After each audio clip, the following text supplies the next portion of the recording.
자, 그래서 이제 관련된 이제 기출 문제들을 풀어볼게요. 128페이지 펴보세요.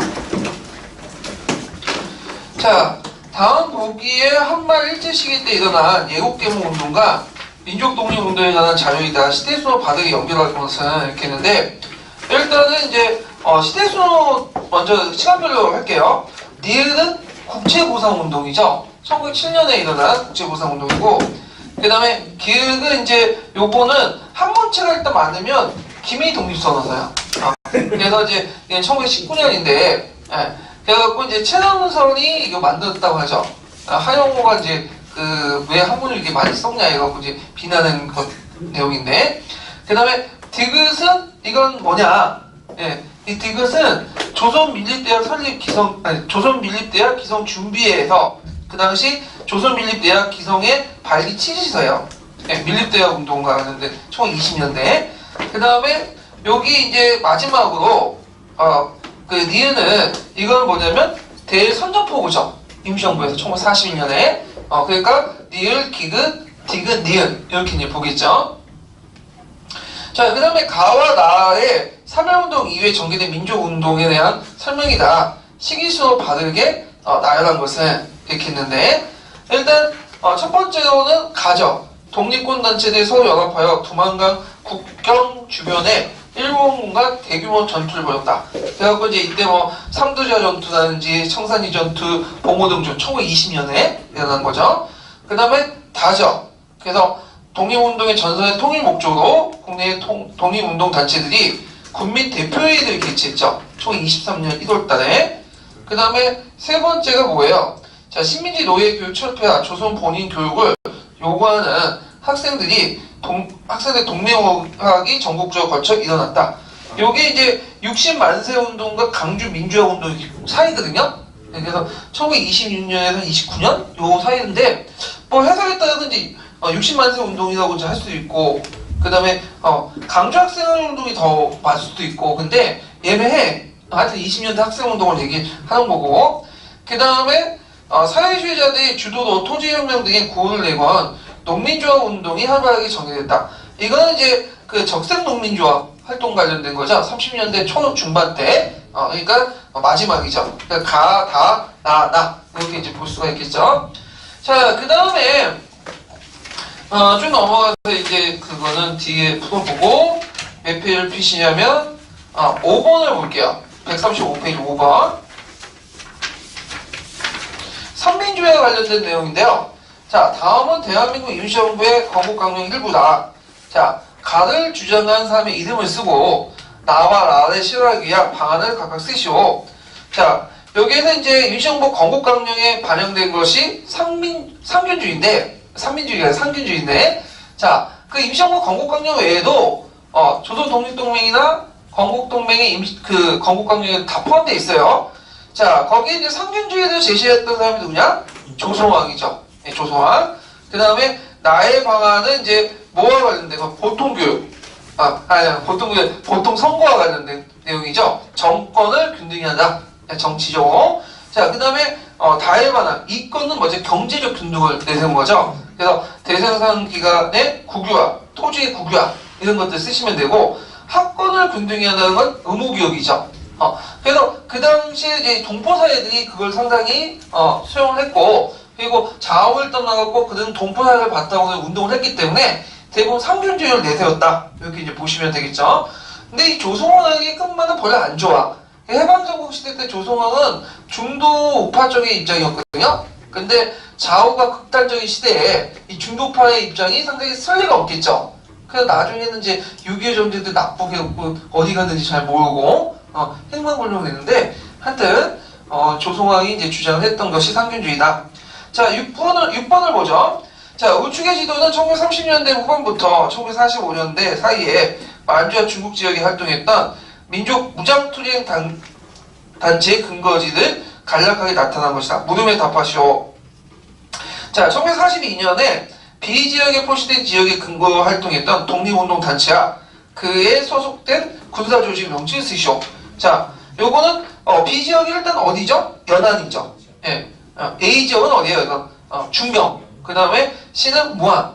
이렇게 볼 수 있고, D는 오늘날은 조선족 자치주 여기 이렇게 볼 수가 있는데, 자 연안에 활동했던 단체들은 조선독립동맹, 그 다음에 조선오영군, 그 다음에 이제 보면 2번을 보면요, ABC의 독립운동 단체들이 무장 독립투쟁으로 전환하게 된 이유를 이 시기의 정세 변화 측면과 당시에 추구했던 중국 본토 민족 독립운동이 진행한 투쟁 노선의 한계나 두 가지 초점을 맞춰서 간략하게 쓰시오.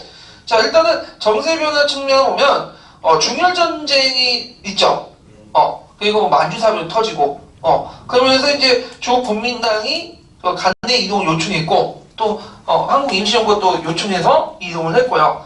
그 다음에 독립운동 노선 환경은 종전에 뭘 했어요? 외교활동, 외교독립론이나 그 다음에 개인적 테러, 의열활동에 치중했죠. 그런 말에서 이제 운동의 어떤 방향 한계가 있는 거야, 이런 거. 그래갖고 이제 이때는 통일전선 투쟁 형성과 조직적인 무장투쟁을 해야 되겠다, 이런 내용들 쓰시면 되겠죠. 예. 그래서 이런 내용들 기억을 해두시고요.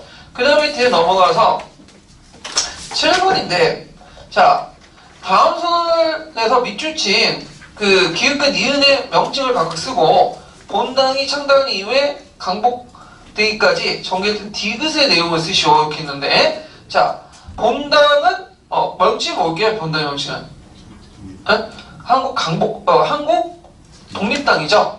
네, 한국 독립당. 그다음 니은의 명칭은 산하부대니까.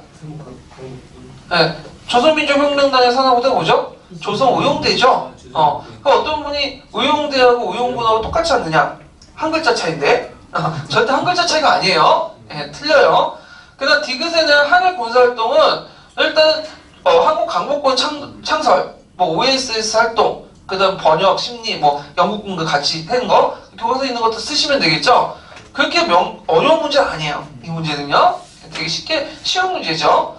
자, 그래서 이제 있고, 그 다음에 이제 민족수호운동, 문화수호운동, 이 관련된 부분들은 여기 내용하고 보죠.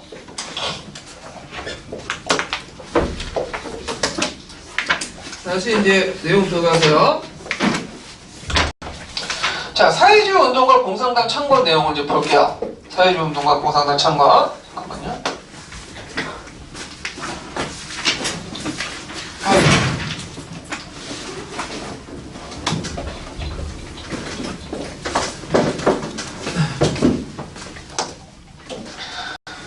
자, 거기에 사회주의 사상이 유입되는데, 3.1운동 이후에 1920년대에 그 3.1운동에 기대를 받았던 한국독립 국제 지원이 무산됐고요.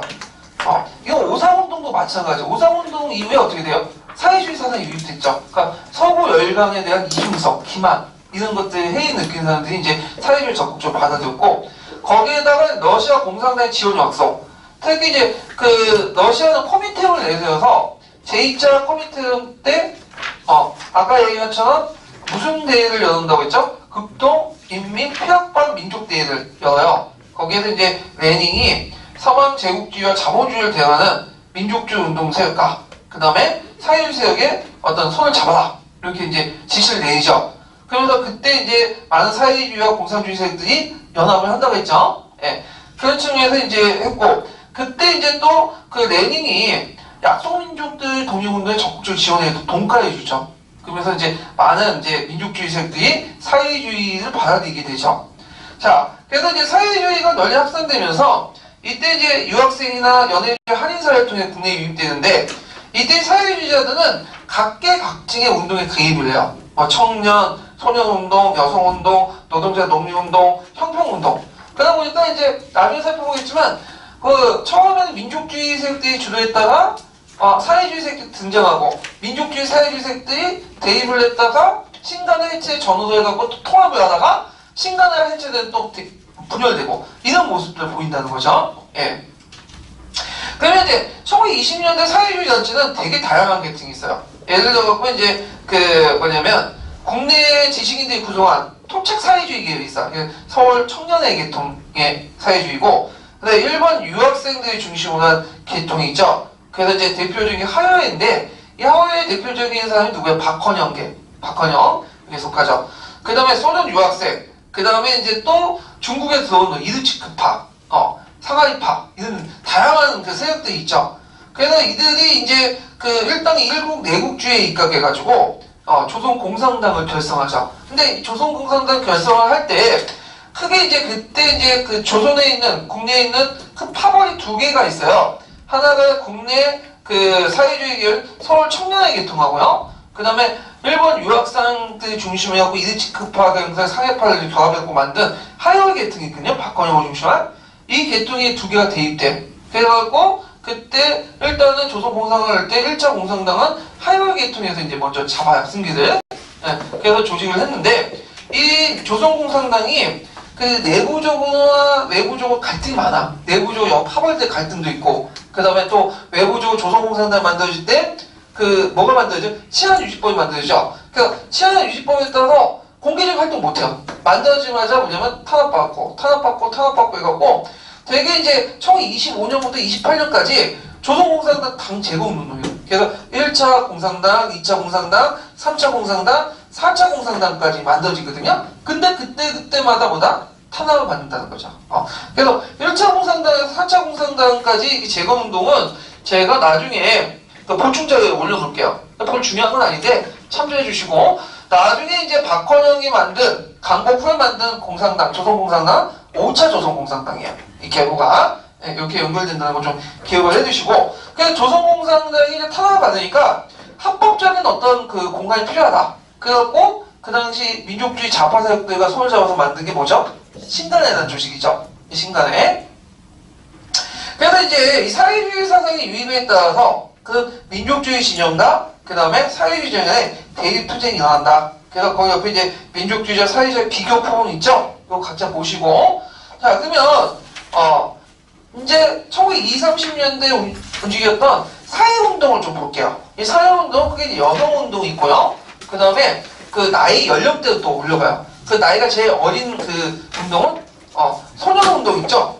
소년운동 있고, 그 다음에 두 번째는 학생운동, 그 다음에 청년운동, 이렇게 또 세 단계 나눠볼 수 있고, 그 다음에 혁명운동, 이런 운동을 해갖고 이제 볼 수 있다. 근데 그 민족의 운동할 때마다 항상 자익 간의 어떤 대립 갈등 구도가 형성이 됐다는 거, 이런 것들 좀 기억을 해두시면 되는데, 먼저 이제 들어가기 전에 금성교과서 비상교육에서 좀 보는 사회운동 좀 관련된 내용들 한번 읽고 넘어갈게요.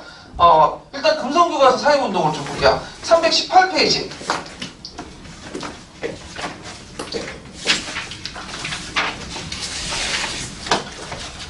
318페이지 노동운동, 농민운동인데 여기에서 노동, 농민운동 나중에 좀 보고 청년운동, 여성운동, 혁명운동 부분을 좀 볼게요.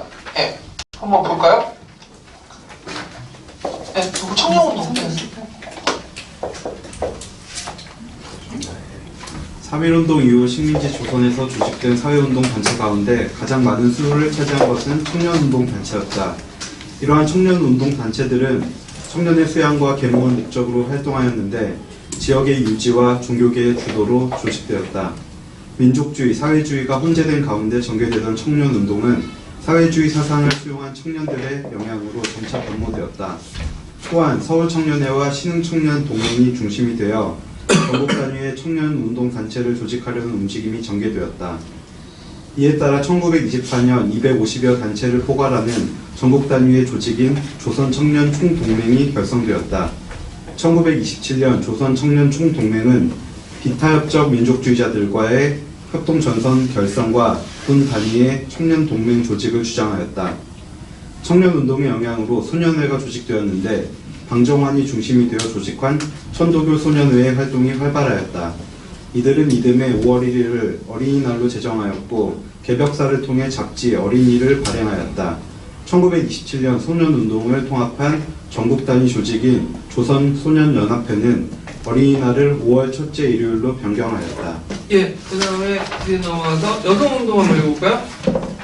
여성운동, 사회적 대중운동의 발전과 함께 여성운동 단체들도 조직되었다. 여성운동 단체들은 여성의 사회적 지위 향상과 여성 해방을 위한 사회운동을 전개하였다. 1920년대 초에는 조선여자교육회나 조선여자기독교 청년회와 같은 계몽운동을 목적으로 하는 단체들이 조직되었는데 이들은 여성의 교육과 계몽을 중시하여 문명 퇴치와 부수토파를 위한 활동을 전개하였다. 1924년 이후 사회주의 계열의 여성운동 단체인 조선여성동호회와 중앙여자청년동맹 등이 조직되었다. 이들은 여성해방을 강조하여 청년 여자의 단결과 대중적 교양 그리고 조직적 훈련을 내걸고 활동을 전개하였다. 민족주의 계열과 사회주의 계열의 여성운동 단체들은 신간의 창립에 발맞추어 조선 여자의 공고한 단결과 지위 향상을 목적으로 1927년 군의회를 조직하였다. 군의회는 국내외 60여 개의 지회를 설치하고 기관지인 군의회를 발간하였다. 또한 전국 순회 강연과 야학 등을 통해 여성의 의식을 향상시키고 여성해방에 대한 인식을 확산시켰다. 사회적 대중운동과 적극적인 연대를 모색한 군의회는 신관회가 해소되면서 1931년 해체되었다. 예, 그 다음은 형평운동이요. 신분제는 1894년 가보개혁을 통해 법적으로 폐지되었지만 백정들에 대한 사회적 차별과 천대는 계속되었다.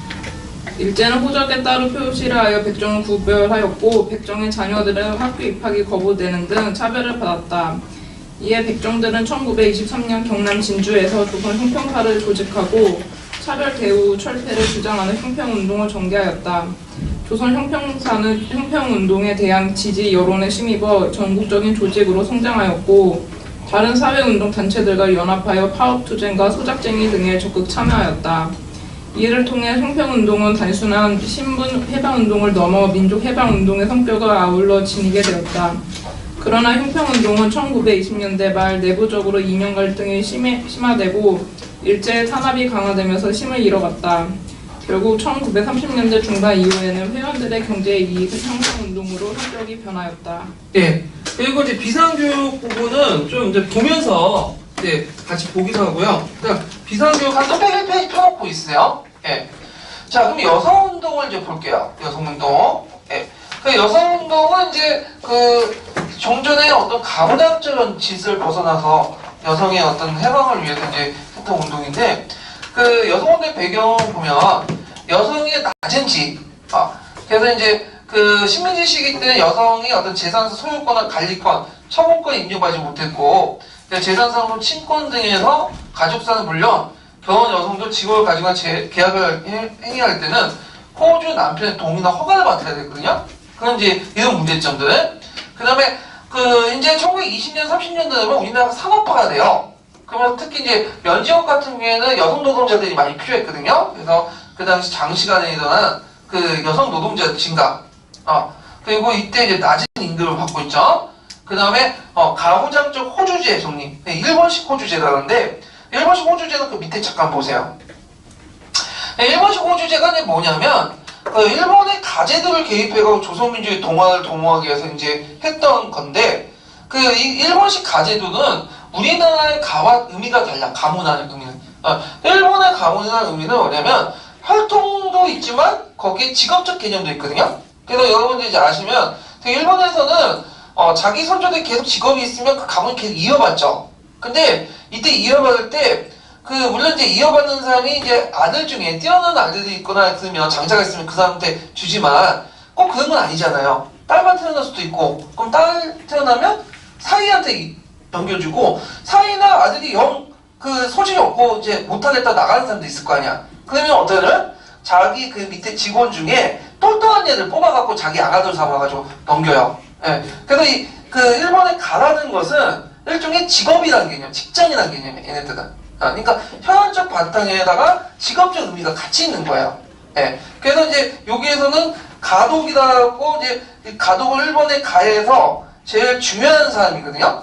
예. 그래서 보통 이제 가의 개념이 상하에서 나오잖아요. 나중에 일본사 할 텐데, 가독이 상속제가 있어. 근데 이제 처음에는 일본도 분할 상속제였는데, 그게 이제 단독 상속으로 넘어가게 돼요.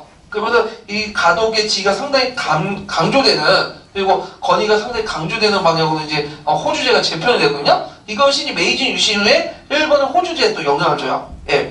그러면 이 특징을 보면요. 자, 강력한 호주권과 가독 상상. 그래서 장남이 호주권을 갖고 독점 생산을 하고 천황 중심의 국가 조직을 구성하고요. 종전의 조선 후기 때도 장남에게 그 상속권을 주지만 이때 주의할 것은 우대 상속이지 단독 상속은 아니에요. 그러니까 조선 후기 때도 균등 상속에서 뭘 바뀐 거죠? 장자, 우대 상속을 바뀐 것이 장남에게 모든 걸 다 넘겨주는 거 아니야. 그거는 일본식 영향을 받는 거야. 일본에서는 무조건 넘겨주는 거야. 그래서 우리가 나중에 이제 오니에난 아시죠? 오니에난이 왜 일어났어요? 그리고 여러 가지 원인 중에 하나가 뭐냐면 가독 상속자에게 모든 권한을 다 주기 때문에 권력을. 그래서 이제 쇼군의 지위를 둘러싸고 일어난 거죠. 네, 나중에 좀 얘기하고요. 그 다음에 그 가부장적 제도를 바탕으로 해서 가족제를 통해 국가의 지배를 방식한다. 그러니까 아버지와 아들로 이뤄가는 그 지배 방식을 국가가 통제를 해가지고, 이들을 통해서 가족을 이제 전반적으로 통제를 해서 그게 뭐냐면 일본에 맞는 그 가족제도를 맞는 걸로 이제 한다는 거죠. 자, 내용을 보면요. 종전에 이제 가부장적 권한을 법제적으로 인정을 해요. 그래서 조선후기 때 들어가면 아버지, 남편의 권한이 강화되죠. 조선후기 때도. 근데 이때도 법제적으로 그게 정한 게 아니야. 근데 일본에 와서 이걸 법제적으로 정해버렸어요. 그래갖고 이제 무제한 권리를 갖고 그래서 이제 호주는 가족에 대해서 여러 권리가 혼인, 입적, 제적 등 동의권. 그러니까 아버지가 호주는 되게 아버지들이죠. 아버지가 혼인을 허락을 안 해주면 어떻게 해요? 못하는 거야. 지금은 그렇지 않죠? 예. 그래서 있고 그 다음에 재판권도 가죠. 예. 그래서 재판하고 나서 뭐 했는지 잘 모르겠는데 일단 두들겨 팰 수도 있고 그런 것들이 일제시대 때 마련했다 그거죠. 법제적으로. 그래서 결혼한 여성의 재산을 소유권, 관리권, 처분권을 할 때 남편의 동의가 필요해. 근데 조선후기 때도 이게 있었고 조선전기 때는 자기가 가지고 온 재산들 노비들 마음대로 처분할 수 있죠. 근데 조선후기 때 되면 그런 것들이 이제 남편 허락 받고 해야 돼. 근데 이때도 간섭상 그렇게 한 거지 실제 뭐냐면 그 법으로 명시한 건 아니야. 그래서 가족 내에서도 기가 센 여자들은 뭐예요? 시몬때를 쳐내도 뭐 남편은 입을 다물고 있을 수 있는 건데 이건 아예 법제적으로 목을 박아놓은 거예요. 예. 그리고 이제 현재 거주지에 기반한 호구 기재가 아니라 가족의 본주의 호적의 기반. 이게 뭐냐면 내가 예를 들어 분가를 했어. 그래서 아버지가 어머니를 분가를 했는데 그러면 분가 호구 독립된 호구를 만든 게 아니라 예전에 아버지 어머니 그 본가 있죠. 본가 호구 이렇게 들어가는 거야. 지금처럼 거주지별로 호구 이렇게 만드는 게 아니라 자 그 다음에 이제 뭐냐면 그 호적에 기재된 자의 범위도 남녀 가구조가 아니라 호주를 중심으로 부계친족, 그러니까 아버지를 중심으로 그 정리를 하고 그 다음 호주의 계승도 남자가 우선이에요. 그래갖고 예를 들어갖고 그 아버지가 죽고 두세 살 어린 아들이 있고 어머니가 있으면 당연히 어머니가 호주여야 되겠죠. 근데 자식이 그 어린 자식이 호주야. 그래서 이게 이 민법이 강복 후에도 어떻게 돼요? 계속 넘어오잖아. 그래가지고 이게 호주제 문제 때문에 여성단체에서 이게 말이 되냐? 당연히 그 아버지가 죽으면 어머니가 되든지 그래 이제 그 지금은 또 고쳤어요. 예. 그래갖고 이제 이렇게 바뀌었다 이렇게 좀 보시면 돼요. 지금 호주제가 없는 걸로 알고 있거든요. 그렇죠? 아니 없어졌죠. 예. 그것 때문에 자 하여튼 일본 지금 그 해방 후에도 이는 일본식 민법 제도가 그대로 계승이 됐다 이렇게 좀 보시면 돼요. 그래서 아마 남자들 입장에서 이게 되게 좋기 때문에 그 건국초기에 민법 만들었던 사람이 남자들이죠. 예, 그래서 그걸 그대로 그냥 계승한 것 같아. 예. 그래서 이제 이런 것들이 이제 여성 운동의 어떤 배경이 됐고, 자, 그 다음에 또 배경이 됐던 게 뭐냐면 다른 또 운동단체 영향, 특히 사회주의 사상들이 영향을 받다는 거, 자, 이런 등등 해가지고 그 당시 이제 여성 운동이 일어났어요. 그래서 초창기 여성 운동은 세 개 계열로 나눠볼 수 있어요. 첫 번째는 부르주아 출신의 운동의 개혁, 생활 개선 이런 것도 있고, 그 다음에 또 이제 두 번째 계열은 이제 항일단체 계열, 대한예국 부인회라든지 송축회라든지 이런 단체도 있고, 그 다음 사회주의 단체 계열, 그래갖고 이제 사회주의 단체들이 조선 여성 동호회 같은 이런 단체들이 있다. 그래서 이제 조선 여성 동호회 최초의 사회주의 여성 단체죠. 그 다음 경성 여자 총동맹, 하요의 계통, 그 다음에 경성 여자 청년회, 서울 청년회 계열. 그래서 나중에 중앙 여자 청년 동맹으로 결성이 됐는데 그 외에도 그 잡지에서 신여자, 신가족, 신여성 이런 것들이 이제 발간이 됐다. 그래서 이제 이렇게 좌우롭게 분열되다 보니까 이게 안 되겠다. 하나를 합치자. 그래서 신간회가 합쳐진 무렵에 그 민족주의 계열과 사회주의 계열이 합친 여성단체가 있어요. 이게 그 유명한 뭐죠? 군우회죠. 예. 그래서 이제 군우라는 잡지를 발간하고 사회주의와 부르주의 협동단체를 만들고 신간의 자매 조직이었다. 그래서 그 금우의 강령이 밑에 있어요. 행동 강령. 그래서 조선 여자의 공무원 단결도 한다. 이거는 뭘 염두에 둔 거죠? 좌우통합. 좌우통합 영하고 그다음 행동 강령 보면 이제 여성에 대한 사회적 법률적 차별 철폐. 그다음 일체의 봉건적인 인습과 미신 타파, 교훈 방지, 결혼의 자유, 부인 노동에 대한 임금 차별 철폐 등등을 내세웠죠. 그리고 활동으로 강연회, 토론회, 강제활동의 선정, 계몽활동, 그 다음 농민 여성의 조직화, 여학생 운동 전개 등등을 했고요. 그렇지만 이 단체도 사회주의 활동의 훼손에 따라 해체됐어요. 그러니까 신간회 때 만들어졌고, 신간회가 해체되니까 해체된 단체예요. 예. 그래서 이제 이렇게 이제 만들어졌다. 그래서 신간회 해체 이후에 이제 여성운동은 볼 본이 없어요. 그래갖고 이제 그 사회주의 계열에서는 대중투쟁을 했고, 특히 이제 그 일본 같은 게 이제 소부자 지식 여성들은 친일파죠. 그 대표적인 사람이 누굴까요? 이하여대 총장을 지냈던 김한량. 김한량 같은 이 대표 친일파고, 이런 단체를 해갖고 이제 거의 여성운동가 흐지부지 됐다. 이렇게 보시면 되겠죠. 자, 그 다음에 형평운동을 볼게요. 형평운동. 형평운동. 자, 이 형평운동은 요때 형이라는 것은 뭐냐면 저울의 의미야. 그래서 이제 보통 이 형평운동은 누굴 대상으로 한 거죠? 백정. 그래서 갑오개혁 이후에 백정에 대한 제도적 차별이 폐지됐지만 간섭적 그게 나와 있었잖아.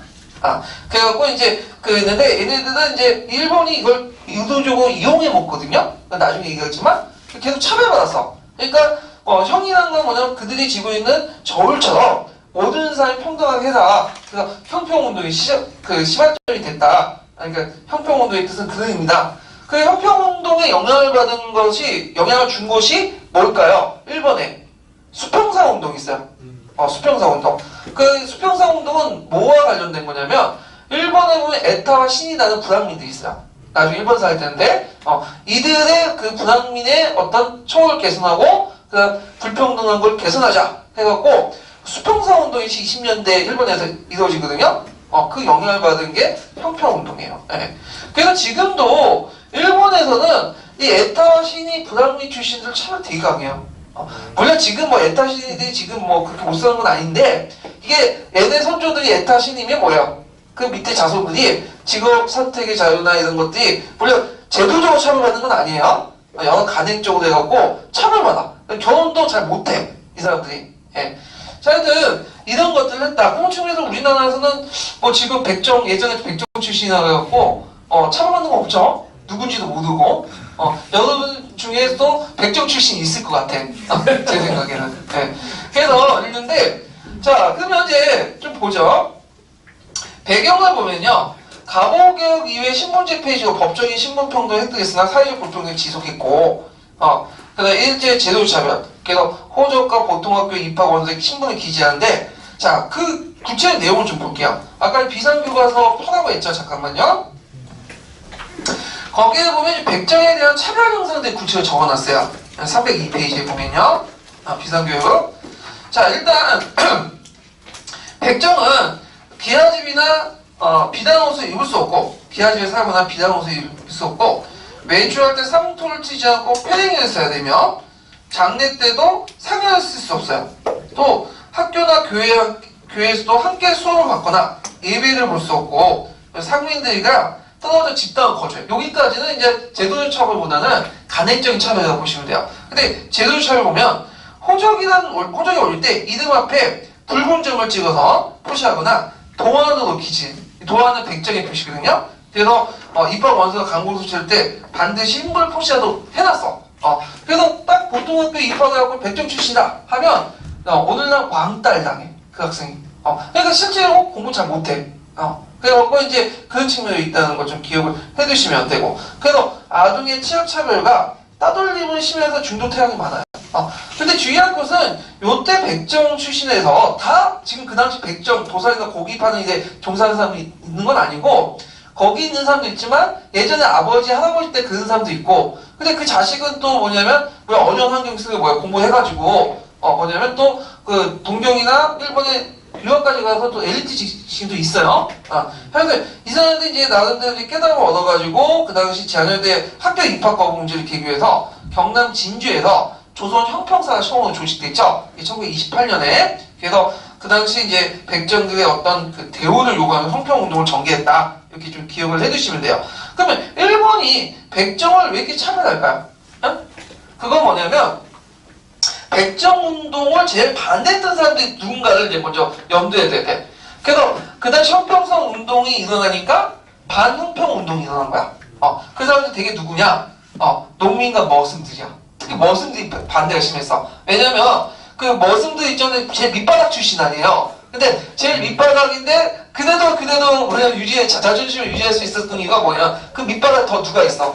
백정이 깔려 있잖아. 그러니까 이런 게 있어요. 이 당시 이제 3.1운동 이후에 일본 애들은 얘네들이 일치 단결해가지고 놔두면 어떻게 해요? 반일운동이 조직화될 수 있다. 그러면 얘네들은 분열을 시키는 거야. 그럼 제일 좋은 방법은 뭐냐면 계층 간의 분열이죠. 그래서 상층 부르주아 지식인들, 지주들, 그 다음에 뭐 부르주아, 그 다음에 일반 평민들, 그럼 평민들 제일 많죠. 그러면 이 사람들이 불만이 잘못하면 누구한테 갈 수가 있어요? 일본 제국주의 정부한테, 시민 통치 당국한테 갈 수 있잖아. 그래서 이들의 불만을 어디에서 전가시키게? 맨 밑에 백정들.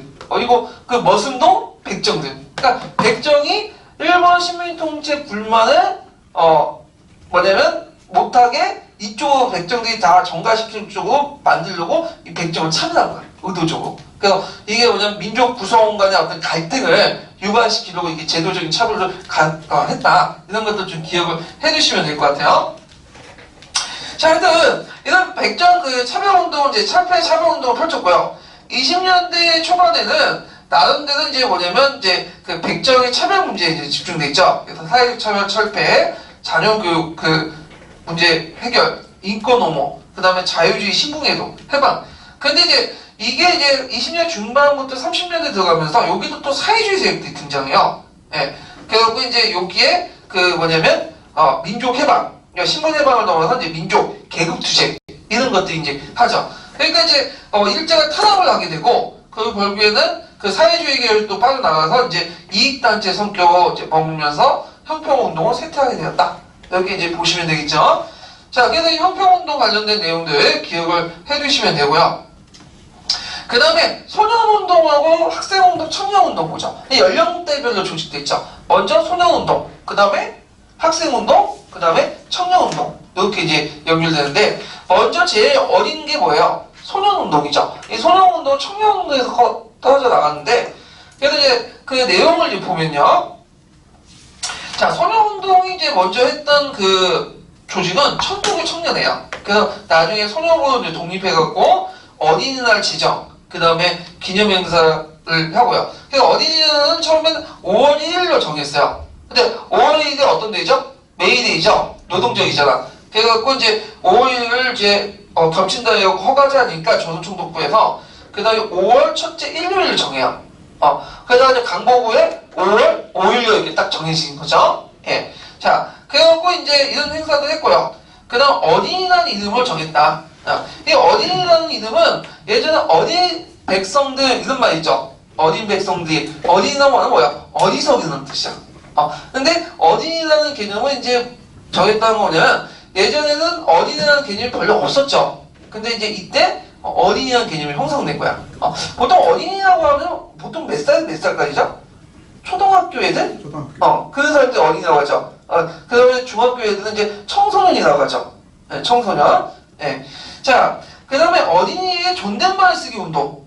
뭐 이게 가능했는지 모르겠는데.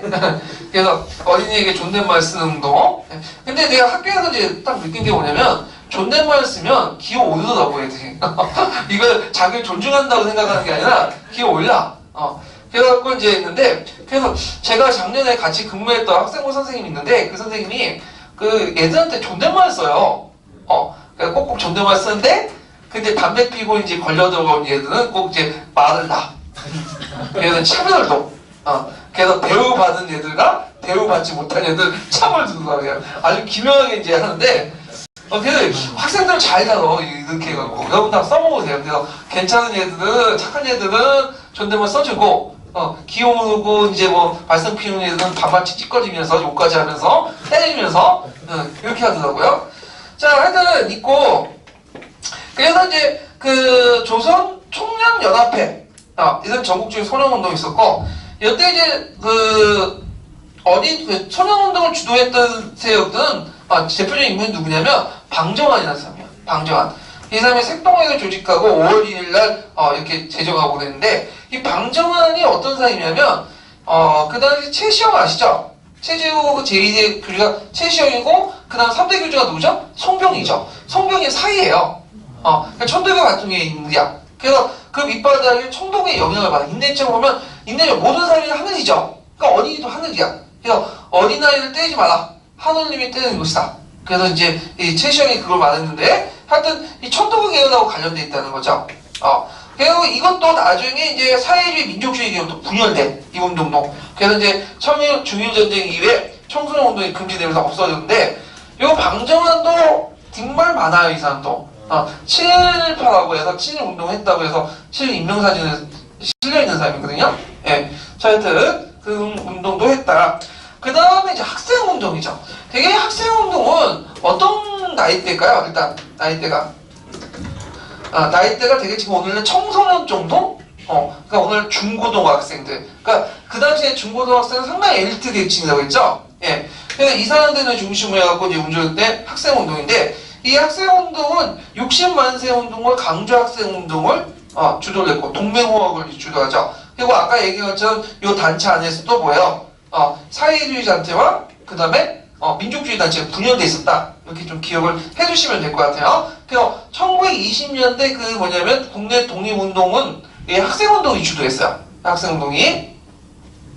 그 다음에 청년운동인데, 청년운동은 연령대가 좀 더 많죠. 그래서 이제 아래로 보면 그 중고등학생도 포함되고, 넓게 보면 주 20, 30대, 40대 이런 것들이 이제 청년운동인데, 자, 그래서 이제 표면적으로는 사회개선을 추구하지만 실제 민족의 생활과 역량 형성을 이제 하기 위해서 청년운동을 했는데, 그래서 강연회, 토론회, 야학 간습회, 운동회, 조기회, 금주회, 청년 저축조합과 여러 가지 활동을 해요. 그래서 이 청년운동도 민족주의 계열과 그 다음에 사회주의 계열로 나눠요. 그래갖고 이제 처음에는 조선청년연합회라는 조직이 만들어져요. 1920년. 그래갖고 이제 그 민족주의와 사회주의 연합전선이 구성이 되다가, 나중에 또 연합회가 해체되면서 서울청년회, 사회주의 계열의 서울청년회, 그 다음에 그 신흥총동회 등등 여러 세력들이 있다가 다시 두 번째 자원합작 조직으로 만든 게 뭐냐면 조선청년 총동맹이야. 이름 정도 외워주세요. 이때 만들어질 때가 이제 1924년인데, 이때 이제 자원합작 조직으로 해갖고 막 정부의 선언에 영향을 주고 있는데, 하여튼 이 조선청년 총동맹은 주로 민족주의와 사회주의 계열이 연합해서 만든 건데, 주로 어떤 계통이냐면 그 서울 청년회 계통. 그러니까 이제 그 보통 그 사회주의 계열 있죠. 사회주의 계열 중에 독착주의 세력 있잖아요. 서울의 계통이 만들었던 조직이다. 이렇게 보시면 되는데, 요것도 신간의 해체 이후에 사실상 해체됐어요. 그래서 이 청년운동도 사회주의 계열과 그 다음에 민족주의 계열로 해갖고 이렇게 분열이 있었다. 그리고 조선청년 총동맹과 조선청년 연합회는 자원합작 조직이었다. 이렇게 좀 기억을 해두시면 될 것 같아요. 그래서 이제 이 청년운동 좀 봤고요. 자, 그 다음에 여기에서 이제 볼게 소년운동 읽고 넘어갈게요. 302페이지 좀 부실해서 앞에 금성교과서가, 그래서 이제 부실해서 한번 읽어보는데, 302페이지 소년운동, 흥평운동 한번 읽어볼까요? 예. 소년운동은 1921년에 방정환을 중심으로 천도교 소년회가 조직되면서 본격적으로 시작되었다. 방정환은 아이들을 인격체로 대접하라는 의미에서 어린이라는 용어를 사용하였다. 이는 어린이를 소중히 여기고 바르게 키우는 것이 독립운동의 인재를 양성하는 것이라고 여겼기 때문이다. 이후 천도교 소년회는 어린이날을 제정하였고, 어린이 잡지 어린이도 창간하였다. 소년운동이 확산되면서 1927년에는 전국적 조직인 조선소년연합회가 결성되기도 하였다. 하지만 1930년대가 되면서 일제는 소년운동을 민족운동으로 간주하여 탄압하였고, 중일전쟁 이후에는 완전히 금지하였다. 형평운동, 가부개혁으로 신분에 따른 차별이 법률이나 제도적으로 폐지되었다. 그러나 도살 및 고기 파는 일에 종사했던 백정은 여전히 사회적 편견과 차별에 시달렸고 일제강점 기에도 이러한 상황이 전혀 바뀌지 않았다. 백성들은 자녀들의 학교 입학 거부 문제를 계기로 1923년 4월 경남 진주에서 조선 형평사를 조직하고 평등한 대우를 요구하는 형평운동을 전개하였다. 형평운동에 대한 광범위한 지지 여론이 형성되었고 전국 각지에서 지사가 세워지면서 백정들의 인권이 크게 향상되었다. 형평사는 파업, 소작쟁이에 참가하는 등 다른 분야의 단체들과 협력하면서 사회운동 활성화에도 큰 영향을 미쳤다. 이를 통해 형평운동은 신분해방운동을 넘어서 민족운동의 성격까지 띠게 되었다. 그러나 1930년대 이후 일제의 통제와 탄압이 강화되자 형평사는 이익단체의 성격에 머무르게 되었고 형평운동은 쇠퇴하였다. 그래서 이 백정들의 차별 중에 그게 지금 여담이지만 그 백정들 차별 대표적인 배달 음식 있죠. 배달 음식의 시발 배경이 됐던 게 백정들의 차별 때문에 나타났다거든요. 그러니까 백정들이 소의 부산물을 가지고 이제 여러 음식을 만드는데 그 중에 제일 인기가 있는 음식이 뭐냐면 설렁탕이었다고 그래요. 네. 그래서 양반 출신자들도 이 설렁탕은 맛있으니까 먹고 싶은데 백정집에 가서 먹기가 그러니까 배달을 했다고 그래. 그게 배달 음식의 이제 시발점이 됐다고 그러거든요. 예. 자, 하여튼. 자, 그 다음에 이제 뒤에 넘어가고 이제 국내 민족 유일당 운동을 볼게요. 신간에. 자, 그래서 이제 이 신간회와 관련된 부분은 시험에 자주 나오는 거죠. 그래서 1920년대 이게 국내 민족 운동을 물어보는 것은 거의 신간회예요. 그 신간회와 그 신간의 어떤 해체 과정, 그리고 탄생 배경, 이런 것도 이제 물어봤는데, 자, 그러면, 니베르 교과서에서 한번 정리를 해볼게요. 자, 297페이지 펴보세요. 297페이지 니베르.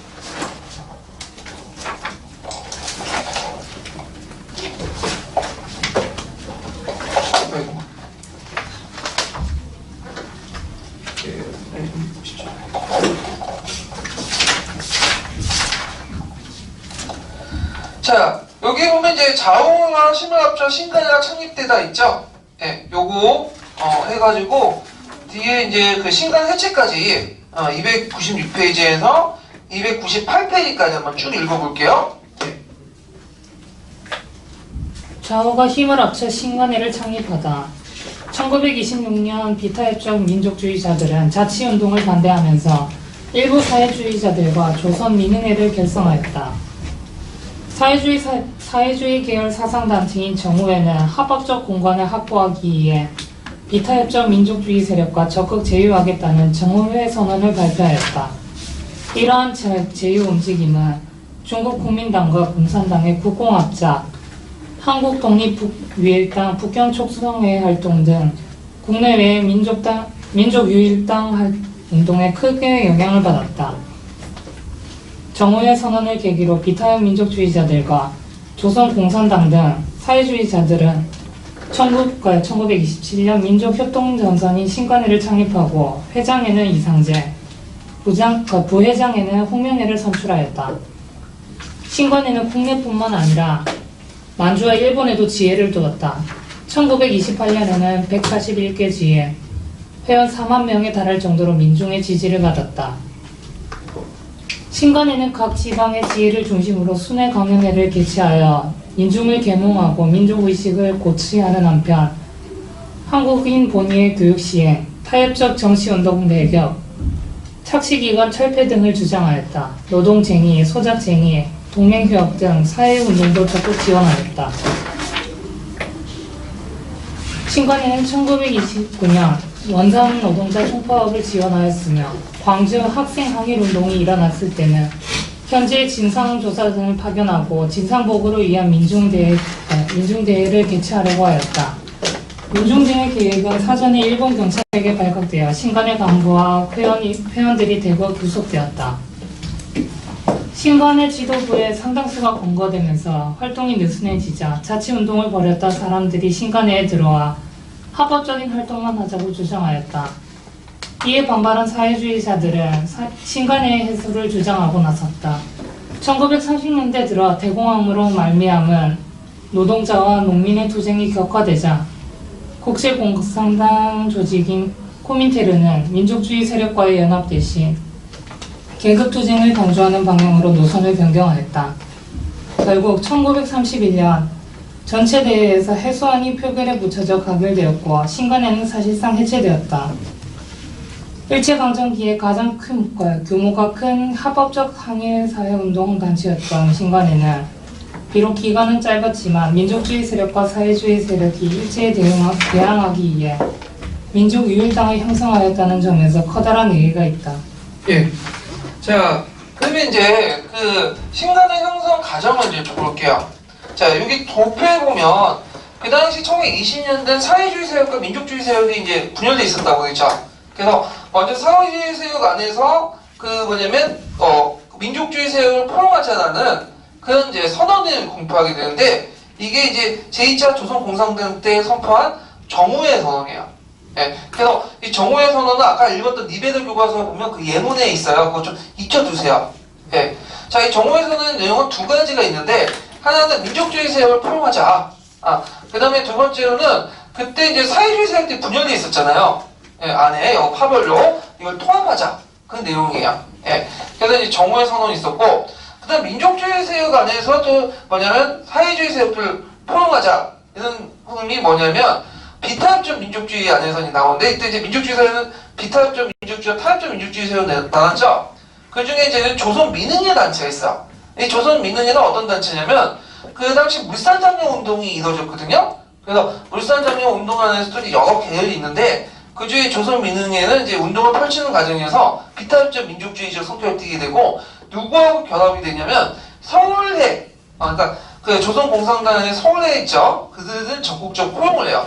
그래서 이 조선민흥회는 그 민족주의 입장에서 사회주의를 수용하는 거야. 그래서 이런 두 개의 흐름들이 합쳐져갖고 만든 것이 1927년에 신간회다. 이렇게 이제 기억을 해주시면 되겠죠. 자, 그러면 이제 성격은 독립운동의 이념과 노선의 차이를 극복하기 위한 비타협적 민족주의자와 사회주의 진영의 연대 그리고 민족해방의 독립 달성인데 그 위해서는 절대 독립론 그 반대말이 뭐예요?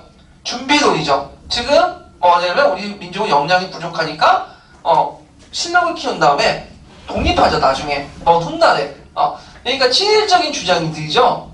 그거에는 지금 당장 독립하는 거야. 이 절대 독립을 추구하고 했고요. 그래서 이제 그 민족유일당 운동 배경을 크게 세 가지 측면에서 볼 수 있어요. 일단 민족주의 측면, 사회주의 진영 측면, 그다음 일본의 입장 이렇게 해갖고 이제 볼 수가 있는데 일단은 먼저 이제 민족주의 입장에서 이제 보면요.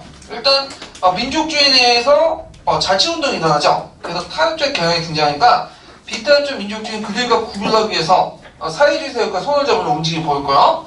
그 다음에 아까 얘기했지만 조선민흥회가 있죠? 물산장려 운동을 펼쳤던 조선민흥회에서 그 당시 그 사회주의 계열 서울파와 손을 잡고 했던 경험들 이런 것들이 있고요.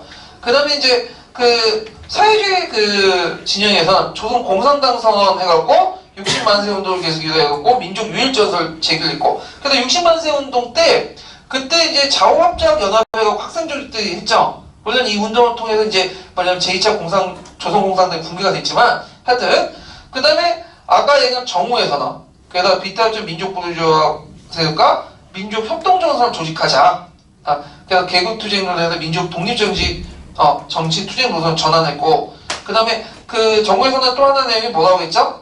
공산주의 운동 안에 분파활동 있죠? 그걸 청산하자. 이런 것들을 읽어뒀죠. 그 다음에 사회주의 계열의 위축 60만세 운동 계기를 통해서 그 당시 조선공산당이 또 탄압을 받아요. 조직이 노출이 돼갖고 거의 개별 상태였고 그 다음에 이제 그 조선공산당 내에 또 분열활동 여러 파벌도 있었고 그 다음에 일제가 이제 계속 탄압을 하죠. 뭘로? 그 당시 치안유지법 발언하니까 탄압하니까 이 재건에도 한계가 있는 거야. 계속 운동을 하고 재건운동을 하고 계속 부활해도 계속 탄압받으니까 안 되겠다. 좀 뭔가 합법적인 공간이 필요하다. 합법적인 단체가. 그래서 이는 신간의 창설에 영향을 준 거죠.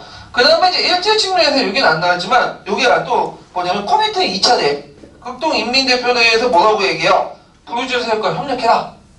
그러니까 형님 말을 들어야 되겠죠. 자 그리고 이제 일본 입장에서 볼 때는 또 일본 입장에서도 봐야 되는데 여기다 좀 적어놓으면 일본 입장에서 너무 탄압만 하면 민족운동 내에 어떤 일들이 일어나는지 모르잖아요. 그러니까 일본 내에서 또 합법적인 조직을 만들어갖고 거기에 이제 민족단체를 인정해주고 그들의 운동을 파악하고 거기에 절저하게 간섭을 해갖고 친일을 유도하는 그런 것들이 필요했죠. 그래서 이 신간을 같은 경우에는 그 구한반대 신민과는 다른 게 있어요. 글자는 다르지만 모두 다르죠. 신간의 신민의 차이점은 뭐냐? 신민회는 비합법 조직이죠. 근데 신간회는 합법 조직이에요. 일자 인정 합법 조직이었다. 이렇게 좀 기억을 해두시면 되겠죠. 그리고 그 외에도 이제 책에도 읽은 것처럼 그 당시 민족유일당 북경 촉성의 결성이 되는 등 국외 간내 통합운동이 있었죠. 이런 것들로 이제 영향을 받은 거죠. 자, 그럼 신간회를 볼게요. 자, 신간회는 몇 년에 조직됐죠? 1927년. 외워두셔야 되겠죠? 그래서 근현대사 부분은 연도를 외워두는 게 되게 중요해요. 그래서 신간회는 별표 3개 쳐놓으세요. 상당히 중요해요. 그래서 신간회라는 의미가 뭐냐? 신간출 고목이라 해갖고 고목의 3가지가 쏟는다라는 의미에서 나온 거야. 예. 그래갖고 이제 결성을 보면 서울 기독교 청년회관, 그러니까 YMCA에서 이제 결성이 됐고, 회장은 이상재, 부회장 홍명희. 이상재는 민족주의, 홍명희는 그 벽청문이 유명하죠. 인급적 이렇게 썼던 그 사람은 사회주의 계열이죠. 예. 그래서 좌우합작적인 어떤 연합 성격을 보이고 있죠. 그래서 민족 개당주의, 타협적 민족주의 대응하는 민족 협동정세 운동이었고요. 그 다음에 합법단체였다는 거. 그래서 아까 말한 것처럼 일본은 항일운동을 합법화를 시켜 효율적으로 통제하고 분열을 유도하기 위해서 이제 했고요. 조직을 보면 신간의 기간제가 됐던 게 조선일보예요. 예전에 한번 얘기했는데 그때 양대 그 3대 기관이 있다고 했죠. 조선일보, 동아일보, 조선중앙일보. 지금도 조중동이 있는데 그 당시 조중동이 있었어. 그래서 조선중앙일보는 지금의 중앙일보는 좀 계열이 달라요. 그 중에 제일 진보적인 계열이 뭐냐면 조선일보야. 동아일보는 좀 약간 보수적이거든요. 그래서 이제 그 자치로 내고 건데, 근데 지금은 조선일보는 완전히 뭐예요? 꼴통이죠, 완전히. 근데 그때는 방시가문이 조선일보를 인수하기 전이에요. 민족주의 계열들이 이제 편집권을 가지고 이제 운영했던 데고, 그 다음에 천도계통의 주주. 이때 천도계통의 주주라는 거는 천도계도 그 당시 2개로 나눴죠. 신파와 구파. 그 구파는 좀 민족주의 계열이고 신파는 체인이라고 해갖고 이제 좀 뭐냐면 일제 타협적인 자치노동과 관련된 그 계열인데 주로 구파 계열들이 여기 들어가 있죠. 그 다음에 기타 기독교, 불교, 유린계, 사회주의계 학계 등이 참여했다. 그래서 중앙조직 같은 경우에는 이제 주로 민족주의 세력이 우세하고요. 지도부는. 그 다음 지방주의는 사회주의 세력들이 우세했는데 그거는 이제 의도적으로 그 사회주의 세력들이 거기 그 지방 지혜를 차지하려고 했어요. 왜 그러냐면 이게 이제 민중들과 노동자 농민들과 직접 연관되어 있거든. 조직 자체가. 그래서 이제 그 지혜를 장악해서 이제 파업이나 소작쟁이를 지원하거나 계몽운동, 언론 출판은 그 당시 이제 저변 기반을 확대시키기 위해서는 중앙보다는 지방이 나왔어요. 네. 그래갖고 이제 이 지방 조직이 있었고 심지어는 해외 조직까지 있었죠. 네. 해외 조직까지 있었는데 이때 이제 가입 방법의 특징이 뭐냐면 그 단체 자격으로 가입한 게 아니에요. 무슨 자격이었죠? 개인 자격. 그러니까 조선공산당이라는 이름으로 이렇게 들어간 게 아니라 사회주의 단체 이름으로 들어간 게 아니라 그 단체를 다 해산하고 개인 자격으로 들어갔어. 이거는 뭐 때문에 그러냐면 코미테름의 지시야. 그러다 이제 12월 퇴제 때 개인 가입에서 단체 가입 변경을 지적을 바꿨죠. 근데 초기 때는 그랬다. 그리고 1차 국공합작 때도 좀 눈여겨보게 보면 비슷하죠? 공산당이 그 국민당 합작할 때 공산당과 국민당 당대단위 합작을 하려고 하다가 누가 반대했어요? 손문이 반대했죠. 우리 도저히 못하겠다니까 방향을 눌러서 공산당원이 당원이 1대1이라는 공산당원이 국민당원 개인적 당원을 획득하는 방식으로 가입을 했죠. 요거만 연상시켜서 이제 보시면 될 것 같아요.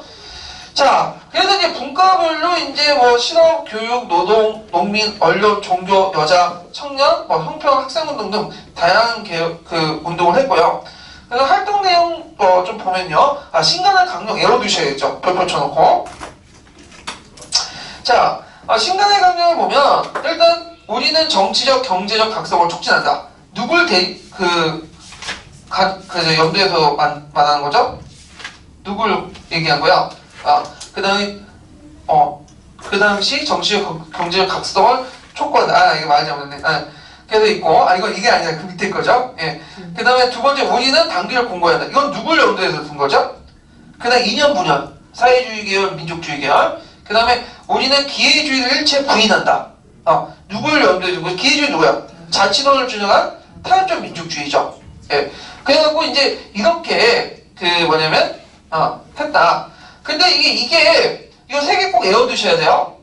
근데 이제 예전에 4차 고급 항공사 능력 검증에는 이게 첫 번째 단체 결성 내용이고요. 이게 나중에 수정돼요.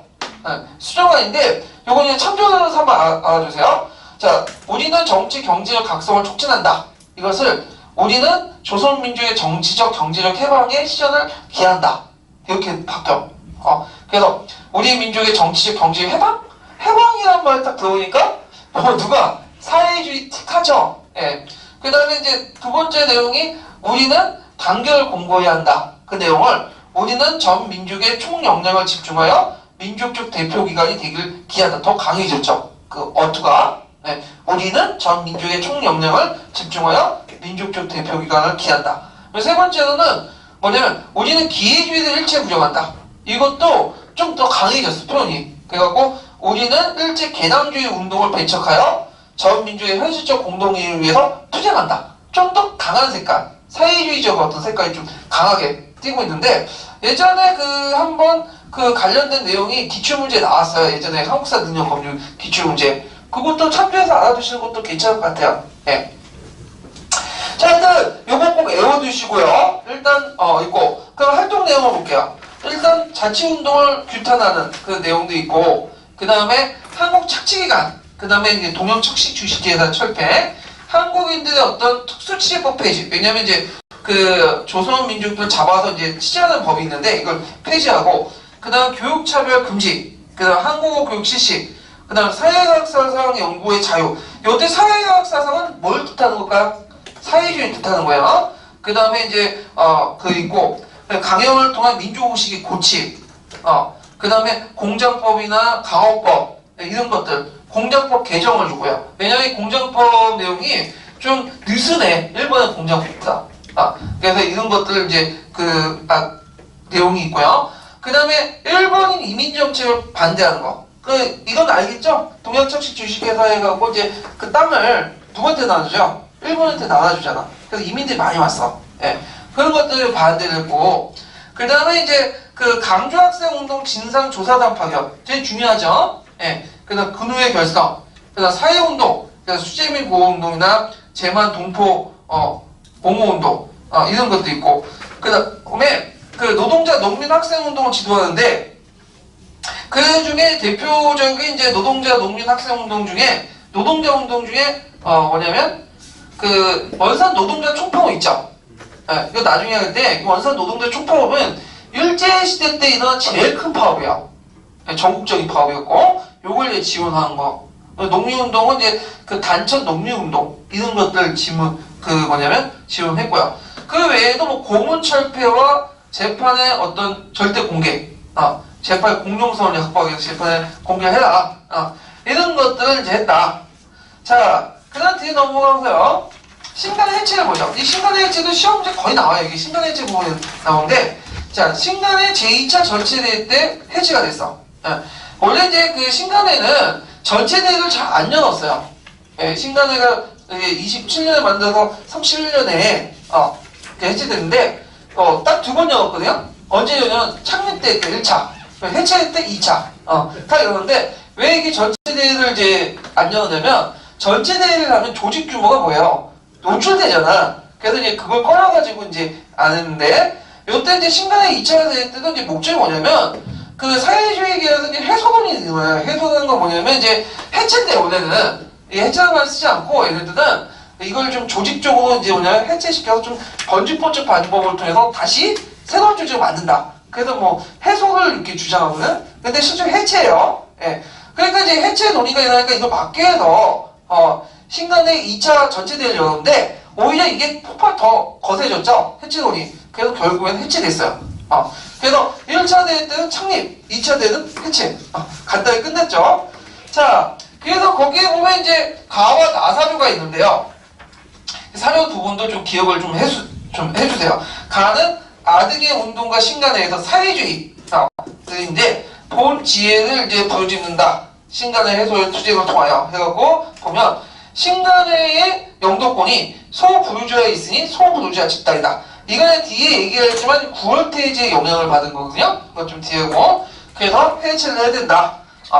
그 다음에 이제 여기 보면 이제 5번을 보면 위태롭게 협동하는 것은 계급적 징의의 축소, 우익하다. 그래서 계급 분한, 퇴역적, 양보적 행동을 할 수 없다. 등등이 이거 신시하는 이제 해체 부분에 대해서 이제 얘기하는 거고. 그 다음 해소파에게 열함이라는 것은 누구냐? 민족주의 계열. 그래갖고 이제 그 단결은 힘이다. 약자의 힘은 단결이다. 모든 역량을 집중해가지고 단결 공부하자. 우리가 지금 하나가 합쳐도 일제에 대항하지 못하는데 해체만 못하면 어떡하냐?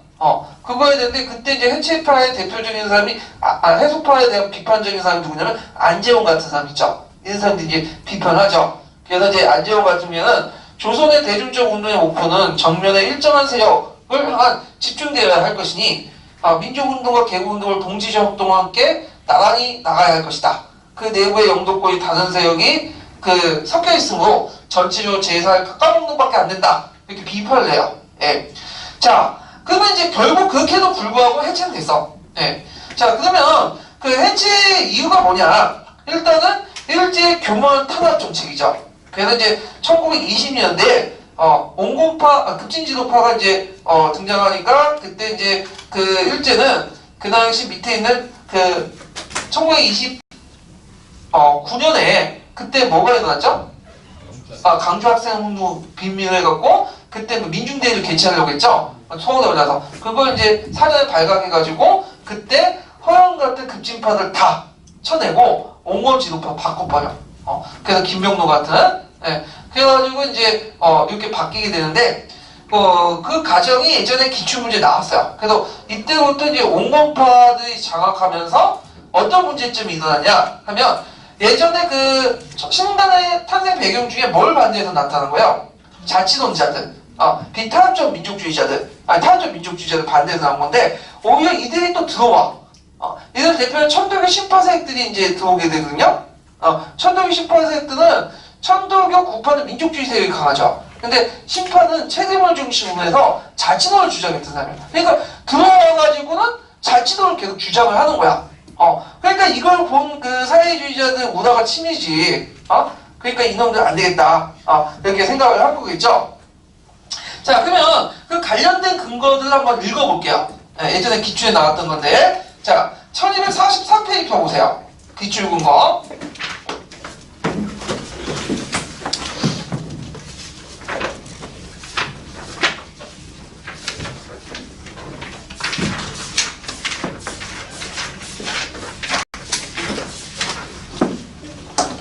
자, 1243페이지에 보면 거기에 이제 주 559번에 그 내용이 있거든요.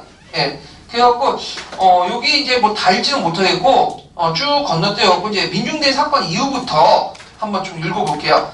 거기 1243페이지에 1929년 말 있죠? 네. 거기 한번 읽어볼게요. 1929년 말. 1229년 말 약 3만 7천여 명이던 회원이 1930년 11월에는 39,257명으로 증가한 상황은 이를 보여주는 것이다. 반면 민중대회 사건은 검거 이후 남은 신간의 본부 지도자들의 변화를 초래했다. 1930년대에 들어서면서 새로이 구성된 신간의 집행부는 온건화 현상이 두드러졌다. 재정부 장겸 회계인 김병로가 1930년 1월 서무부장과 조사부장을 겸직하게 됨으로써 신집행부는 사실상 김병로 집행위원장 대리체제를 의미하게 되었다. 이때 일제에 의하여 파악된 김병로는 종래의 신간의 운동은 다만 관원과 항쟁 대립하여 그 억압을 받아 하등 조선 민족을 위하여 공헌한 것이 없음을 거울삼아 스스로 반성하고 종래 운동 방침을 개혁하여 중앙 간부를 데리고 천도교 최린 일파가 주장하는 자치운동과 협력하여 합법운동을 주장하게 되었다. 김병로 체제의 이러한 방향 전환은 신간의 본부의 정책에도 반영되기 시작하였다. 한마디로 김병로 체제의 신간의 정책은 무경화 또는 온경화 정책의 성격을 띈 것이다. 신간의 본부의 온건화 경향에 대한 반발은 경성지회로부터 시작되었다.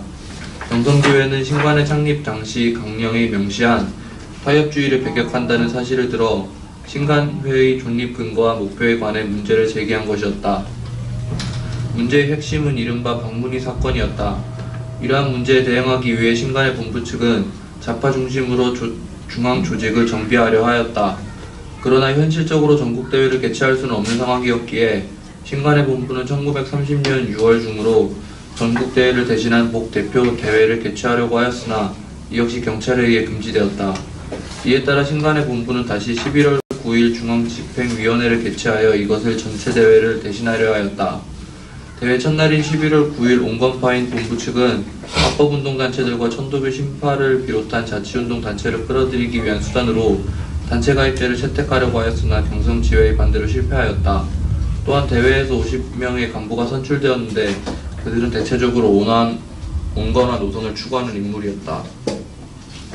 네, 거기 이제 온건파 중에 김병로라는 사람이 있죠. 그 사람이 이제 그 메이지 대학에서 이제 공부하고 일제시대 때 변호사를 했던 사람이거든요. 근데 이제 온건파지만 이건 상대적인 개념이고 좀 약간 민족운동도 했어요, 이 사람도. 근데 좀 약간 실력 계몽운동, 실력 양성운동 계열이고, 그 다음에 이제 그 해방 후에 이제 한민당 결성할 때 중요한 역할도 했고, 그리고 지금 그 더불어민주당 지금 새천년민주당인가? 새천년민주당의 지금 그 이거 비상대책위원회 그 사람 있죠? 늙으신 분 김종인. 네, 김종인의 아마 할아버지 될 거야. 이 사람이. 그래서 이제 있는데, 하여튼 그래서 그 할아버지 피해 받아서 그런지 행동도 비슷비슷한 것 같아. 예. 자, 그래서 요 내용 파악을 해두시고, 그 다음에 그 사회주의자 또 그렇게 할 수밖에 없었던 것은 코미테의 지식 때문에 그런 수도 있어요. 그래서 이제 코미테 같은 경우에 이 당시 어떤 상황이었냐면, 자 이제 2차 그 코미테의 지식 2차 대회 때는 이게 자원합작을 이제 했거든요.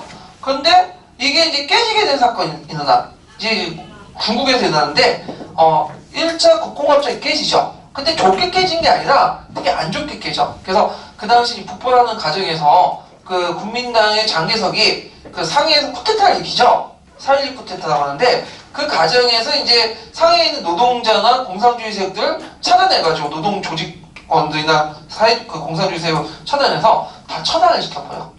그러니까 이제 코미테 입장할 때는 상당히 기분이 안 좋은 거지. 자기가 지금까지 도와줬는데 배신 때리는 거 아니야? 그래서 이제 구류주화 세력에는 불신감이 가득 차게 되니까 이제는 필요 없다.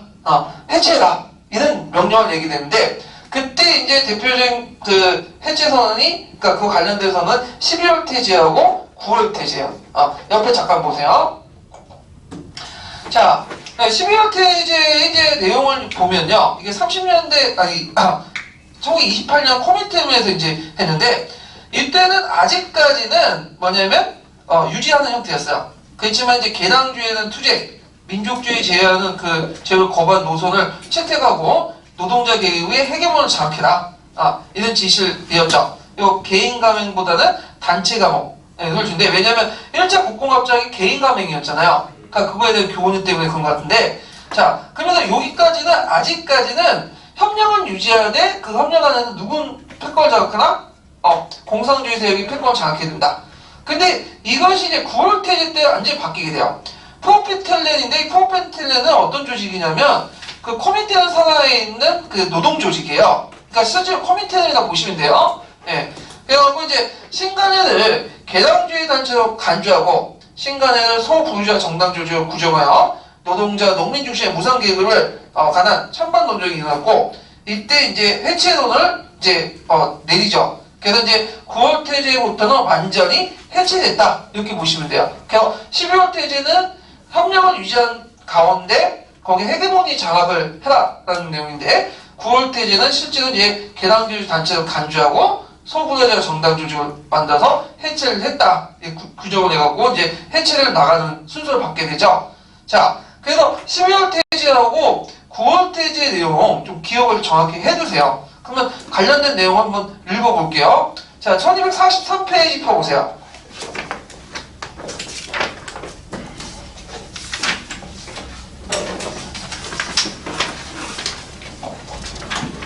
자, 1243페이지에 주 558번 있죠? 예, 그거 한번 읽어볼게요. 1920년대 말부터 사회주의 세력은 민족주의 세력이 개량화되어 간다고 평가하면서 민족주의 고립화 전술을 구사하기 시작하였다. 그래야 할 사회주의 세력은 민족주의 세력과 상층 연합에 근거한 정당 형태의 통일전선 방침을 폐기하고 대중투쟁을 통한 아래로부터의 통일전선 운동을 모색하였다. 이는 당면 투쟁을 위한 임시적인 대중단체 협의회 혹은 반제동맹 결성을 통한 하층 통일전선 운동을 뜻하는 것이었다. 이러한 변화는 주로 코민테른의 12월태제와 프로핀테른의 9월태제의 영향이었다. 12월태제에서는 식민지 문제에서의 반제 연합 전선론의 의의가 그대로 개성되었으나 9월태제에서는 신관회를 개량주의 단체로 규정하였다. 예, 그 다음에 거기에 1242페이지에 보면 그 해소파하고 반해소파의 내용 있죠? 그게 예전에 한번 기초에 나왔던 거거든요? 그래서 이제 그 사회주의 주장하고 그 다음에 안재홍을 중심한 그 민족주의 주장 내용을 한번 각각 읽어볼게요. 예, 먼저 사회주의 읽고 그 다음에 민족주의 주장. 예. 사회주의자 주장 해소파. 서울 상해계 이훈혁은 공산당은 신간회, 천도교, 형평사 등의 전위군자를 잠입시켜 대중들이 거기에 참여하는 것을 막고 동시에 그 속에 들어있는 대중들을 끌어내어 무상계의 계급단체나 민족적 해방 협동전선에 편입시키고 그 단체들을 해소해버리지 않으면 안 된다고 하였다. 그는 신간회 해소 후 협동전선은 공산당이 제시한 당면의 반제, 반봉건 슬로건을 행동강령으로 아래로부터의 대중 참가에 의한 신간회와 같은 단체의 내부에서가 아닌 밖으로부터의 노동운동협의회, 농민운동협의회, 청년운동협의회 등의 조직이 되어야 한다고 하여 신간회를 해소시켜 대중들을 새로운 협의체적 협동전선의 구성단체들로 흡수시켜야 한다는 전략을 제시하고 있다. 네. 그 다음 민족주의자 주장 해소론을 주장하는 지혜와 달리 원산, 신의주, 마산, 함흥, 밀양, 양산 지회는 해소 반대를 결의하였다. 이들은 지금 해소 시기가 아니라 하거나 해소에는 찬성하지만 해소의 이론적 당위성보다는 노동, 농민운동의 강화를 통해 그것에 접근해 나가는 것이 중요하며 이러한 실천이 따르지 못한 해소론은 관념적 해소론이라고 주장하였다. 민족주의자 가운데 가장 선명한 해소 반대론을 펼친 안재호는 조선과 같이 그 근대 누세기에 그 민족의식이 침체하였던 인민은 그 자신이 민족적 종교의식에 침유되는 악양되는 민족 소부르주아적 혹은 자본주의적 의식인 관념운동의 양대 진영에 병렬합동이 가장 동지적 지속을 하여야 할 정도하에 있고 둘이서 서로 대립 배격할 정세를 가지지 않았다고 하였다. 안재홍은 해소론을 공연히 남의 본을 받아가지고 일본 노동당 해소론에서 용어와 이론을 빌려온 직역적 국제연장주의라고 비난했다. 예, 여기 국제적 연장주의라는 것은 누구의 지시를 받고 했다는 거예요? 코미테의 지시를 받고 이제 했다는 거죠. 그래서 그때 이제 그 1920년대, 30년대 사회주의 운동을 비판했던 사람 중에는 뭐냐면 이게 그 우리나라 국내 그 운동, 사회주의 운동이 누구의 직접적인 지시를 받았다는 거예요? 코미테의 지시를 받고 왔다 갔다 했다는 거예요. 예.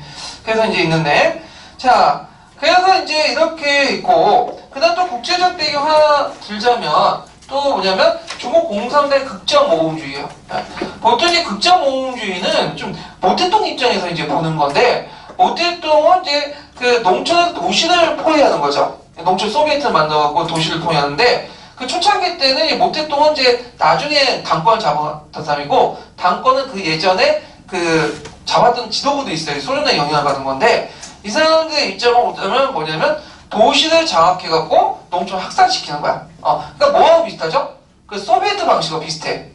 그래서 얘네들이 1차부터 2차, 3차 이런 그 뭐냐면 노선을 펼치게 되는데, 그래서 모택동이 이제 그 당시 지금 정통이잖아요. 그러니까 모택동의 어떤 관점을 볼 때는 이건 극자인 거야. 그래서 이들 극자 모험주의 노선에서 1차, 2차, 3차 해갖고 뭐 이립산 노선, 그 다음에 구추백 노선, 왕명 노선 이렇게 나눠보거든요. 그래갖고 이제 그거에 대해서 이제 있는데 4.19 쿠데타 이후에 잠깐 중국 공산당이 핑 돌아가지고 그 대도시를 공격해서 점령을 해요. 그러니까 이게 1차 그 뭐냐면 극자 노선이라고 하는데 그거에 영향을 받아서 좀 가격화돼. 물론 이제 뭐냐면 대도시만 점령 뭐해? 직계의 병력이 없는데 곧바로 이제 뺏기죠. 예. 그래서 그거에 영향을 받아서 이제 좀 도시 노동자 중심의 폭력혁명을 이제 하려는 그런 것들이 이제 영향을 줬다. 그래서 그런지 몰라도 고의 신간의 해체의 이제 투쟁 방향을 사회주의가 좀 뭐냐면 가격해져요. 얘네들이. 자, 그러면 이제 신간의 이후에 이제 투쟁 방향을 보죠. 자, 민족주의자들은 상당수가 개량주의가 됐어요.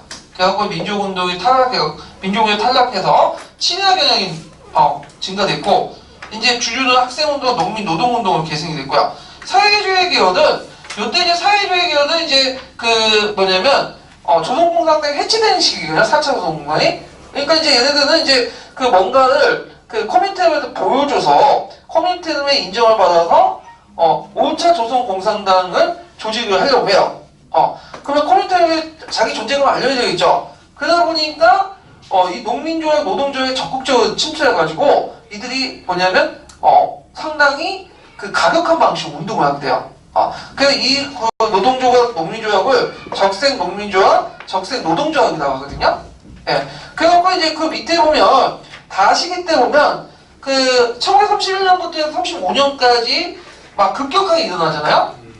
그래서 노동조약, 농민조약이 상당히 가격해지고 그 다음에 좀 약간 전국화되고 조직적으로 일어나.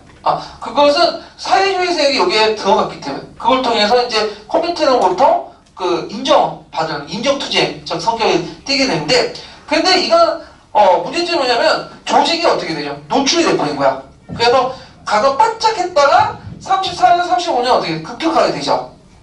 그래갖고 요거는 실패했다. 결국은 오히려 조직을 노출시키는 바람에 많은 탄압을 받게 되고 국내 기반이 거의 없어져요. 그래서 이제 이때부터는 경성 콩쿠르 같은 그 지하 조직도 있죠. 지하 조직만 간신히 살아남는 그런 형태를 남게 되죠. 그래서 이제 사회주의 계열은 이제 대중적 기반을 상실한 채 국내에서 사회주의 조직을 지하화했다.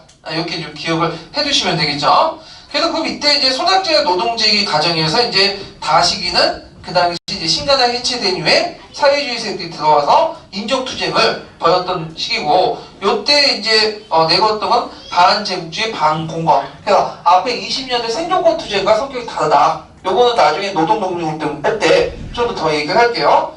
그래서 이제 이렇게 기억을 해두시면 되고요. 해체 환경은 예를 들어 합법적인 공간이 어떻게 해요? 축소됐죠. 그 다음에 이제 민족주의자들이 민족운동의 전선을 탈락했고, 그 다음에 사회주의자들이 이제 그 대중을 조직하기 위해서 이제 해소했다고 하지만 실제 대중 조직도 쟤는 못했어. 그래서 결국 이런 것도 있고, 자 의 외워두셔야 되겠죠. 예전 기출문제 나왔던 거니까. 자 얘들이 떠드네요. 사회주의 세력과 비탈적 민족주의 세력 간에 결성한 최초의 민족협동단체다. 외워두세요. 최초의 자원합작 도주였다. 이게 의의죠. 예. 그래서 이제 신간에 관련된 내용들을 살펴봤고, 그 다음에 이제 관련된 기출문제를 풀어볼게요. 오늘 여기 풀면 끝나겠네요.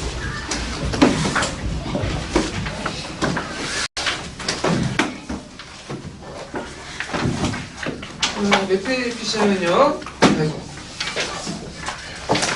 문제집이니까 잠깐만요.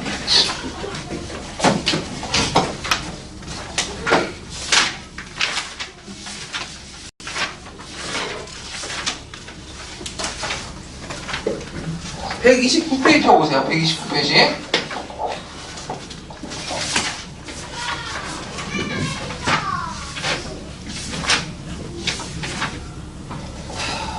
자, 4번 문제를 볼게요.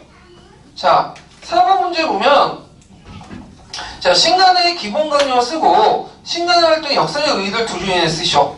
기본 강령 외워두셔야겠죠? 우리는 정치적, 경제적 각성을 촉진한다. 우리는 단결 공고히 한다. 우리는 기회주의 일체 배격한다. 세 가지 외우시면 되고, 역사적 의의는 민족 유일당 운동을 통해서 민족주의 진영과 사회주의 연연의 최초의 전무후무한 민족 운동이었다. 이렇게 쓰시면 되겠죠? 자, 그 다음에 5번 문제 볼게요. 5번.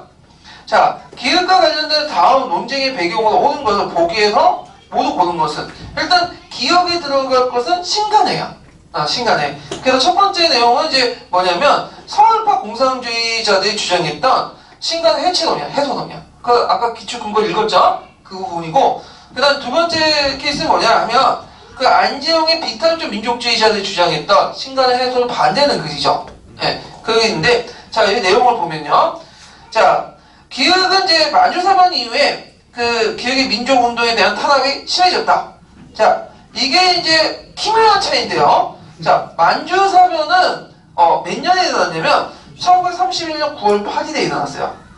근데 신간회 해체는 이게 이제 아이고 시끄러워. 그 신간회 2차 대회가 정확히 몇 년에 그 전에 일어났거든요. 그러니까 이제 신간회 2차 회의가 그 당시 1929년 그 6월달인가 7월달인가 일어났어. 그러니까 그 전이야. 그래서 신간회 해체가 그게 9월 8일이고 하여튼 그 전에 2차 대회가 일어나서 해체가 됐어. 그러니까 시기적으로 앞에 있는 사건이야. 그러니까 안 된 거죠. 예.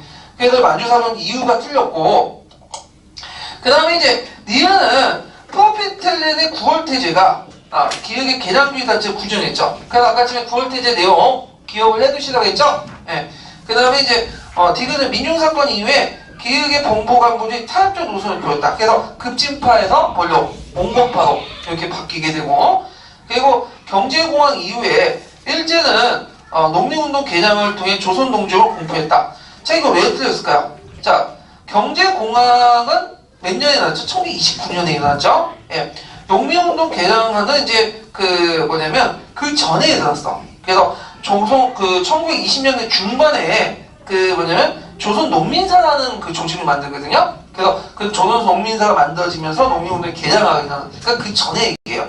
그리고 조선농지령은 1934년이죠. 이거 전혀 관련이 없는 거예요. 예, 그 관련 없는 내용들이 서로 조합이 된 거야. 예, 틀렸으니까 답은 니은과 디귿인데, 여기에서 이제 볼 게 뭐냐면 농민운동의 중에 그 개량화된 농민조직, 천도교 신파들이 조직한 조선 농민사 부분만 한번 읽고 넘어갈게요.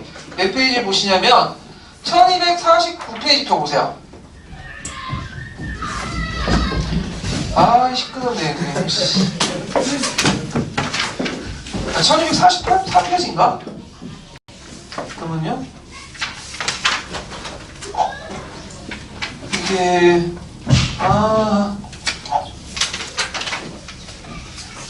이게 어디있더라? 잠깐만요. 조선 농민사 1244페이지 주 561번. 561번 여기 있네요. 네, 그거 한번 읽어볼게요. 천도교 조선 농민사 등이 천도교의 조선 농민사 등의 개량주의적 농민운동이 활성화된 반면에 조선 농민총동맹 계열의 합법적인 농민운동은 위축되었다. 그렇지만 세계 대공황의 분위기 속에서 농민의 몰락이 가속화되어 대중투쟁이 열기는 고조되었다.